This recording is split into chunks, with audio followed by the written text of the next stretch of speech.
Hi, I'd like to talk about a Eastern Roman general in the 11th century that I found, to me personally, to be very fascinating, yet not very well known or talked about.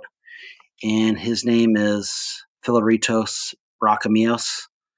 He was also known as Philaretos of by his Armenian name. Um, Matthew of Edessa states he was an Armenian on both sides of his family and a Chalcedonian.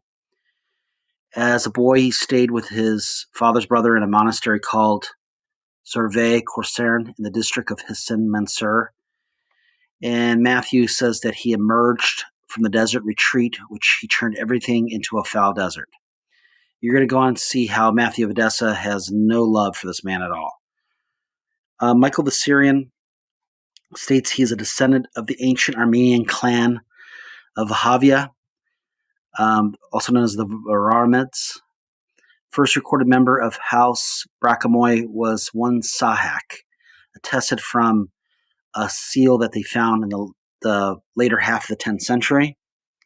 There has been some other notable family members before Philaretos. Not too many are well known, but there was like a Lepidus, a Cale, Leo, John, George, Basil, and a Manuel and a Michael. But nothing too interesting with them or famous. There's a gap with nothing known about the Brachamios family till about the 12th century. What was recorded is in 1171, they served as messengers in negotiations between Manuel I and the Armenians. After that, simply the family just seems to disappear from history. The only historians that were around the time of Brachamios were Zonorus, Matthew of Edessa, Anna Komnene, Michael Adelades, John Skylitzes, and Michael the Syrian. All of these, with exceptions of Anna and Michael the Syrian, depict Brachamios in a negative light. Michael the Syrian talks about his coming to age, that there was a Danishman clan that went around, I guess, kidnapping young Armenians, and they came across a young Philaretos in the Maras area, and he was described as being strong, insidious, bold in destruction and slaughter, and they took this kid along with them. From there on, it seems to be nothing really documented about him in his youth until he starts in 1069 serving Romanos Diogenes. And what we do know about his early military career, like I said, in 1069, you got this brand new emperor, Romanos, and his goal is to try to expel the Turks out of Anatolia after it's been a shit show with Constantine and whoever that idiot was before. Sorry, I'm a little forgetful about who the other emperor was, but they seem to just kind of like allow the Turks to come in and settle in for good. And so he's all right. They had enough of it. So he's a young, energetic general that becomes an emperor, and he goes ahead on his first campaign in 1069 and selects this Brachamios as basically his second in command. And Romanos always loves to split his army in two. So he decides to split the army and give half of it with a better portion to Brachamios. And then a lot of people are going to be wondering, why Brachamios? Why are we entrusting him with this huge responsibility? There's could be a couple theories. One, that Brachamios probably was already had obviously a lot of expertise with fighting the Turks prior to his service. There was a modern historian, Benjamin Kadar, that was trying to say that Brachamios served the Eastern Roman Empire in the 1050s. But there's no surviving seals or documents to prove that theory. But there's one thing, too, he probably had with the large following is there was a King Gagic before that when he got swindled out of his lands from, I think it was Constantine the 9th or the 10th, with the bad blood between the Armenians and Eastern Roman Eastern Roman Empire. I'm sure a lot of these this entourage of princes fell under Brachamios' belt, because we do have Rupin the First that took a lot of some of this King Gagic's entourage too when he was building his dynasty. And he realized that Brachamios was stronger, so he basically was just a vassal to Brachamios, those two being a buffer between the Muslims and the Turks going into the Eastern Roman heartland. From Rupin the First being in the Cilician plains, and then Brachamios as well. But we'll talk about that later. So Zonris and Attalades both write about how Brachamios and his army panicked in this 1069 campaign when the Turks near the Taurus Mountains had scattered. The army scattered, losing the baggage in the chaos. Brachamios, with a portion of his army, made his way back to the Emperor of Celtine, where Brachamios was put on trial but exonerated of any wrongdoing. So Attalades does mention, despite his defeat by the Turks, he had fought against the Turks on several occasions and still coveted the leadership of the army.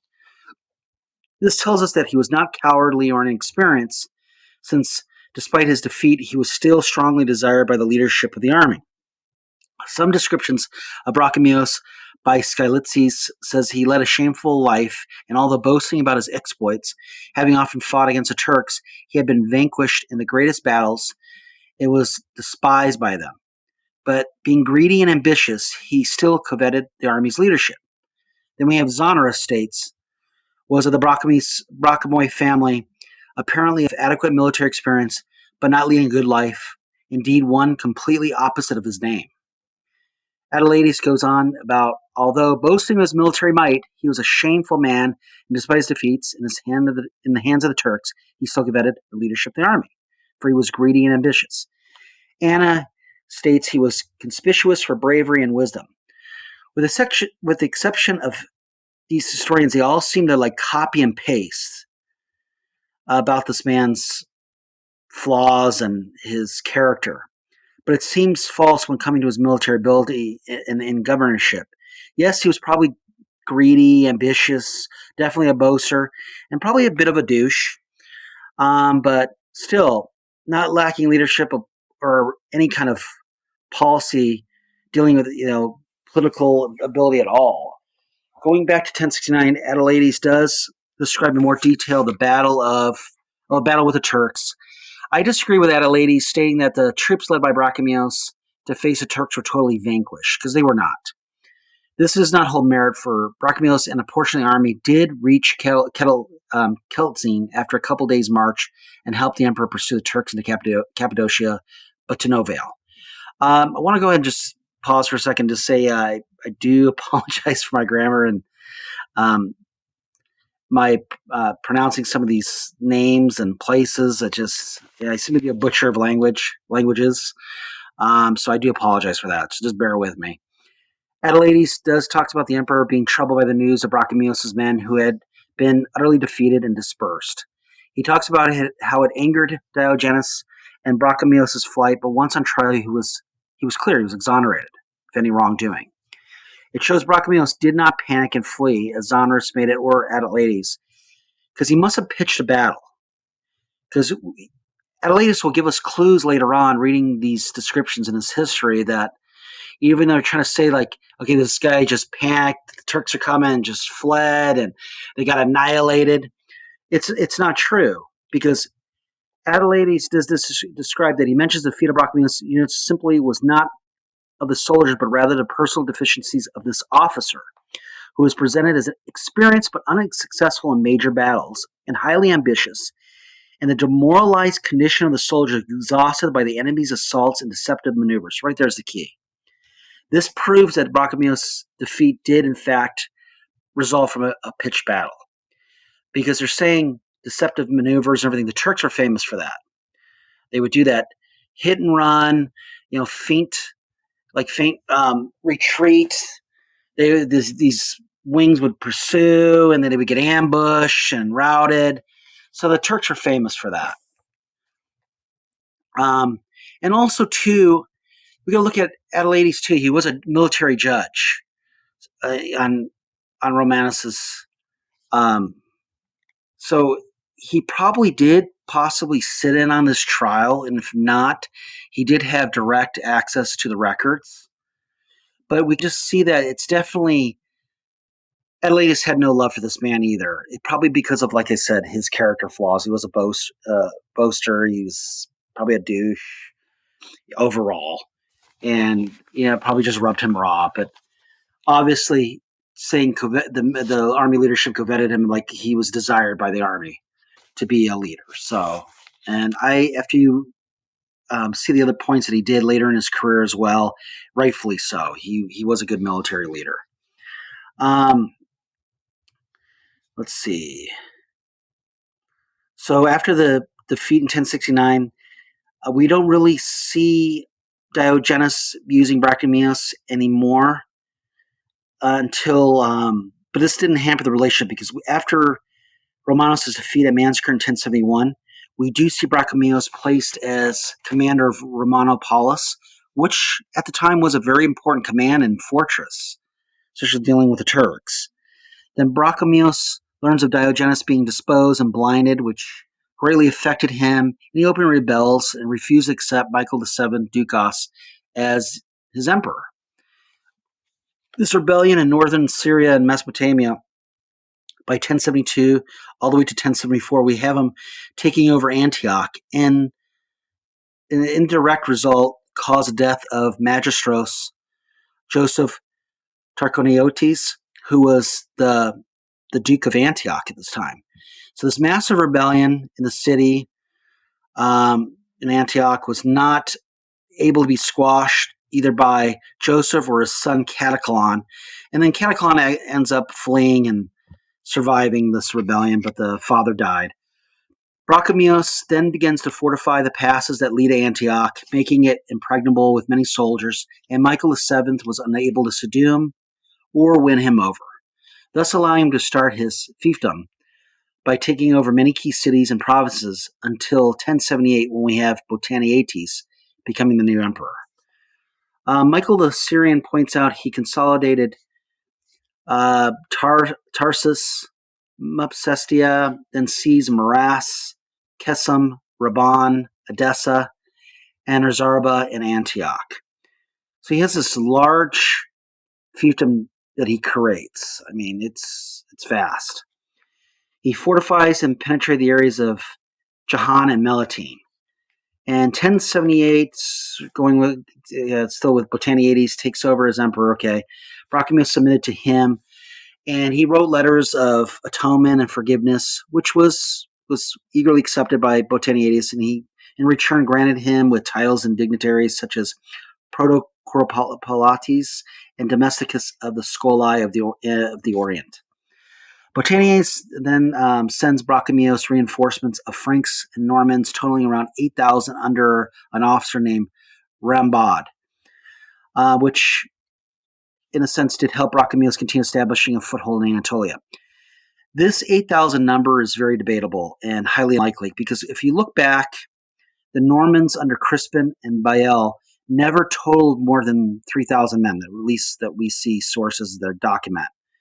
And even during their imperial service or in their independence, I don't think we really got an exact number, but the numbers that do come up with was around 3,000. So having 8,000 seems very, very high. Maybe it was less than 2,000, maybe even less than 1,000. Maybe it was 800. Maybe it was wrong, but I don't believe he had 8,000 Normans Franks. I could be wrong. Been wrong a lot. Around the height of Brachamios' rule, and going back to this Frankish lieutenant that was mentioned by Matthew of Edessa as Rembaret, also Rambad, it served him when they were headquartered at the castle of Afangi near the Harput on the Euphrates River.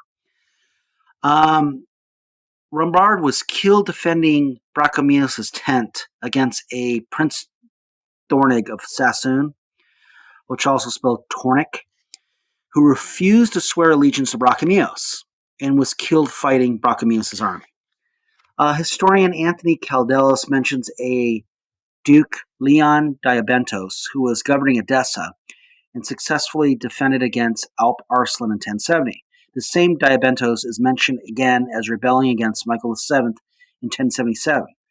but was expelled by the local population when a lieutenant of Brachamios, one Magistros Basil Apokapes, advanced with a siege army. So Brachamios makes Basil basically the governor and Duke of Edessa till his death in 1083, which resulted in fighting the Turks. The same Apokapes was recognized by both emperors Botaniates and Alexios I, who made him Prodorus and Duke of Edessa, then Proto-Belissimios and Duke of Edessa in 1078. Lastly, he held the rank of Sebastios and Duke of Edessa from 1081 to 1083, all from his surviving seals. Matthew of Edessa mentions one Prince Vasek Paluani, who was appointed Duke of Antioch, was killed in 1076-77. So Brachamios is pissed. He goes on a mass murder spree, killing around 7,000 Romans and Armenians that were considered traitors and responsible for this rebellion and the death of Vasek. And 1079-1080, we see a power shift in Syria, which was very largely dominated by Tawaj al-Dawla, Tatoosh, and his commanders. Brachamios continued to put up resistance against Tatoosh. Historian Brehammer states it's assumed that during the last phase of Botaniates' reign, there was hardly any communication between Constantinople and Antioch, and the defense of the region fully depended on the potential of Brachamios' military power, which is true. The only knock by Anna was about Brachamios realizing no help from Constantinople, and the Muslims are too powerful, raiding day and night around Antioch, that Brachamios decided to join them and become a Muslim. She goes on about his son violently opposed this, and after his advice was rejected, the son rode out 8 days and arrived at Nicaea and approached Emir Suleiman and urged him to besiege Antioch and prosecute the war against his father. After 12 days, Suleiman and Brachamios' son took Antioch in 1081. I don't believe this to be true. This is because Anna mentions his nameless son, which even Matthew of Edessa doesn't even mention. So and we know Matthew of Edessa would love to smear this and expose this about Brachamios. So, and two, Edessa wasn't taken until 1084. So 1081, 1084, there's a 3-year difference right there. She's wrong about. Yes, of course, it's true. Michael Siri and other people do bring up that he did convert to a Muslim. And I believe he was trying to play both sides of the fence. And he's just like, fuck it. I'm not getting any real support from Constantinople. Doing this on my own. They're getting too big for me. These raids from the Turks and the Muslims. I'm gonna try to become a Muslim and play both sides of the fence. Why not? He is very ambitious. Wants to keep his fiefdom. So that's probably what happened. So when Alexios I took over in 1081, he relied heavily on Brachamios, as did Botaniates. He elevated Brachamios from Sebastios and Domesticos of the east to Proto-Sebastios. Which is interesting is, from his service with Diogenes and Botaniates and Alexios, he moved up something like 10 ranks. Yeah, 10 ranks. And ended up being a Proto-Sebastios and Domesticus of the east under Alexios. So, he really received some titles for his service. So we have, going back, there was Matthew of Edessa mentions about Brachamios being when a Turk named Simbat sieged Edessa for 6 months, which finally forced Basil Apokapes to pitch a battle, and this resulted in the death of Apokapes in 1083, 1084. Brachamios got one Turk named Ishan to rebel against Simbat and opened the city to Brachamios' men, who captured back Edessa. And Simbat, Brachamios took Ishan's family and murdered them, and blinded Simbat and Ishan and his brother Theodoric. So even shows this Turk even opening the doors to Brachamios, his hatred for the Turks. He murders this guy's family. That's how he gets rewarded, and blinds him. Sorry, it's tragic, but it's another flaw. It also mentions that Brachamios went on taking prisoners of other Armenian princes who weren't loyal and placed him in chains in the city of Maras. Solomon took Antioch in 1085. Brachamios could do nothing since he was in Edessa at the time. This, I believe, is what happened to Antioch. Not a nameless son betraying his father. He's just he's in Edessa. Antioch gets taken. It just happens to fall. So we have Brachamios' kingdom begin to slowly unravel around this time. In 1085, 1086, Emir Pulchitachi took the district of Jahan from Brachamios. Brachamios tried to summon Lord Theodorus to aid him in Maras, but said he was unable to since he was being attacked by the Turks as well. Brachamios then summoned Lord Pogas, who was an abbot at the monastery Holy Cross of Arag, to come to Maras. Brachamios left in charge of Edessa a eunuch named Paracominos, who was a good and pious man per Matthew of Edessa. Brachamios left with some silver and gold to see and pay tribute to Sultan Malik Shah. One of the princes named Parsma betrayed Brachamios and went to the main citadel and killed Paracominos. The citizens then elected Parsma as the leader of Edessa. Word reaches the Sultan, who then disruptively dismisses Brachamios, basically saying, hey, yeah, you can keep your lands. I don't need your tribute. Yeah, no, you're good. You can leave. So the Samir Busan was sent by Malik Shah, who sieges Edessa, and after 3 months, took it. Parsma was killed trying to escape over a wall and fell and broke his neck. By late 84-85, we do know Brachamios lost most of his lands to Soliman. This forced Brachamios to retreat and settle in the city of Maras, which became a stronghold until his death in 1097. He made Maras an Armenian Catholicos under the Bishop Paul and basically used this place as his final refuge. Interesting note, one of Brachamios' lieutenants named Toros, son of Hethum, was made governor of Edessa by Tutush, who had defended and killed Emir Busan in February 1094.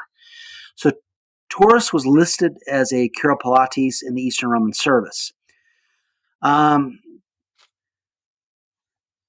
So this Toros basically goes around and slowly takes out all the citadels that were being held by the Turks and asks for assistance from the Crusaders for the final citadel, in which Baldwin was like, sure, yeah, we can come and help you, no problem. So he comes to the aid of this Toros, and then he later asks him, hey, why don't you talk to the son? And Toros goes, oh, this is a great idea. Then around March 9th of 1098, Baldwin betrays Toros and has the Armenian inhabitants assassinate him. I mean, we didn't see that one coming, did we? Michael the Syrian writes about Brachamios as his he had numerical supremacy together with a Greek army, fought against the Turks, but was unable to withstand them long, and therefore left despicably his religion, went to Baghdad, then to Zoragan, and became a Muslim. He received charters from the Caliph to grant him places he captured, and in return he sees the Turks control most of his regions when he goes back, and he went to Maras where he died. Okay. Michael also goes on saying that traditions says that he regretted his decision to become a Muslim, and on his way back to Maras, he did not fight to restore his power in the region, despite having the possibility to do so. So we just see him being just beaten and defeated, and he's just like, all right, fine, I'm just going to go to this Maras place and just stay here till the end of my days. Which is true, for he lasted from 1084 to 1086 in Maras. So Michael Syrian has him listed as being back a Christian and dying in 1086 in one of these remote Armenian monasteries in his native Vaspirukan district, where the Turks later find him and kill him for his murtad, randomly shedding Turkic blood. Brachamios accepted his death calmly, having time to say a last prayer. Now, other sources state he died in 1097 in Maras, which is 11-year difference from Michael the Syrian, and per Matthew of Edessa. So all Brachamios' vast lands became controlled the Turks and eventually spread to the Cilician plains, and the Greater Armenia was in their control. So this is kind of going back to now Rupin I, who was monikered Lord of the Mountains, who started a dynasty, I guess, that lasted all the way to like the 13th century, I believe. The only difference between him and Brachamios was, so Reuben was happy to be a vassal to Brachamios, but he had this hatred for the Eastern Romans. So he was taking over these citadels and fortified places of the Eastern Romans, but staying loyal to Brachamios. But Brachamios didn't do that. So it's kind of interesting to see that we have this Reuben fighting the Turks and Muslims and the Eastern Romans, and still being able to hold up this dynasty for what, another couple hundred years. That's pretty interesting. Going back to Brachamios' death, we do know Brachamios was dead before the arrival of the Crusaders, who took Maras. Shows us Brachamios was killed by the Turks, for it was mentioned a Turk named Chawaldar ruled Maras a short time before the Crusaders took it from him in October of 1097. So I believe Michael was mistaken, because it was not 1086 but 1096. That's probably what happened. So this Chawaldar had it for about a year before the Crusaders took it away from him. To sum it all up, Brachamios' career, there was no full-scale conquest of Brachamios regions. This was all a gradual disintegration by Solomon and other Turkic chiefs. This was due to the centralizing policy of the much more powerful forces of Sultan Malik Shah and a firm establishment of the Turkic rule in northern Syria, that the Eastern Romans and Armenians, or his Eastern Roman Armenian principality of Brachamios, inevitably was ruined. So when he failed to be recognized as the Sultan's vassal after the loss of Antioch, this just started this domino effect with him and the Suleiman. More successful was one of Brachamios' lieutenants, Gabriel Melitene, who seemed to secure his governorship by going to the caliph's court in Baghdad, and was granted it. Then we have a short-lived success of Toros and a very popular Basil Pokapis. But Gabriel and Toros, apart from common bonds of loyalty and allegiance to Brachamios, they were relatives by marriage. So we see this long, brilliant career of Brachamios as a semi-independent, but loyal to the Eastern Roman authority. For these historians to question and knock this man's ability to lead and fight is utterly silly. I mean, we can see how he was able to be a buffer between two enemies, and have key control of major cities like Germanica, all the way to the Romanopolis, the Hannes, all the way down. So southeast, going up southwest, etc., expanding out all the way to Edessa up. He had a vast principality. He also instilled loyal and capable lieutenants that you see even after he was dead, were able to govern these key cities. At least the emperors like Diogenes, Botanes, and Alexis saw the potential and allowed Brachamios to govern as he saw fit, and rightfully so. To end it all up, I would just want to tell you guys about what Matthew of Edessa, a little bit of his extreme love for Brachamios is almost poetic. So he writes, in this period, the impious and most wicked Philaretos began to tyrannize. Indeed, he was Satan's senior son. When Diogenes fell from power, Philaretos tyrannized over the country. He is a man of foul breath, the precursor of the abominable Antichrist, and a person of diabolical, uncouth, and most wicked behavior. He started to battle the believers in Christ, since he himself was a faithless Christian, not recognized as a Christian by Armenians and Romans, though he had the customs and creed of the Romans. He ruled over many lords and cities, and ruined many grand princes, and then came and settled in the Tsar. So I hope you guys enjoyed it. Again, I'm sorry for my grammar, but please leave comments. I was very nervous doing this, as you can see, and I accept all kinds of comments. Anybody want to correct me on anything, please, or tear me apart. I look forward to reading comments, and have a great day.